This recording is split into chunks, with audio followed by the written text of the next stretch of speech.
రాయలసీమలోనే ప్రసిద్ధి చెందిన గండి క్షేత్రంలో ఆలయ పునర్నిర్మాణ పనులను వేగవంతం చేసి ఆగస్టులో జరిగే శ్రావణ మాస ఉత్సవాలకు ఆంజనేయ స్వామి మూల విరాట్ దర్శన భాగ్యం భక్తులకు కల్పించాలని చక్రాయపేట మండల జడ్పీటీసీ శివప్రసాద్ రెడ్డి పేర్కొన్నారు. శ్రావణ మాస ఉత్సవాలకు లక్షలాది భక్తులు తరలివస్తారని, వారికి ఆంజనేయ స్వామి మూల విరాట్ దర్శనం కల్పించాలని సంబంధిత అధికారులకు విన్నవించారు. పురాతనమైన దేవాలయం ఇది. ఈ దేవాలయంలో జగన్మోహన్ రెడ్డి గారు, అవినాష్ రెడ్డి గారు 28 కోట్లు అభివృద్ధి చేసుకోమని ఇచ్చిన్నారు. అభివృద్ధి జరుగుతూ ఉంది. కనీసం 10%, 5% పని ఉంది. ఈ 10%, 5% కూడా చేయలేక ఈనాడు కూడా మా శ్రావణ మాసాలు వచ్చినా కూడా మూల విరాట్ ఆంజనేయ స్వామిని కనిపించలేకున్నారు. ఈయన ఆంజనేయ స్వామి సజీవుగా ఇక్కడ బ్రతికి ఉన్నాడు. ఆ దేవుణ్ణి మూసిపెట్టేసి ఏదో చెక్కలతో తయారు చేసిన దేవుణ్ణి పూజలు జరుపుతున్నారు. ఇది చాలా అన్యాయము.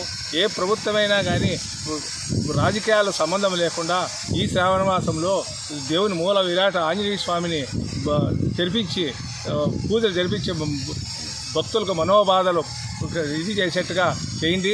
కనీసం 10 లక్షల మంది వస్తారు. శ్రావణ మాసాలు 10 లక్షల మంది కాదు, మూల విరాటను చూపిస్తే 20 లక్షల మంది వస్తారు. ఈ జనం మీరు వెంటనే స్పందించుతూ ముఖ్యమంత్రి గారికి కూడా తెలియజేస్తున్నాను. ముఖ్యమంత్రి గారు వచ్చిన ఓపెన్ చేసినా మాకు చాలా సంతోషము. మాకు పార్టీలతో భేదం లేదు. ప్రజలు భక్తుల బాధలు పడకుండా ఉండాలనేసి నేను కోరుకుంటున్నాను.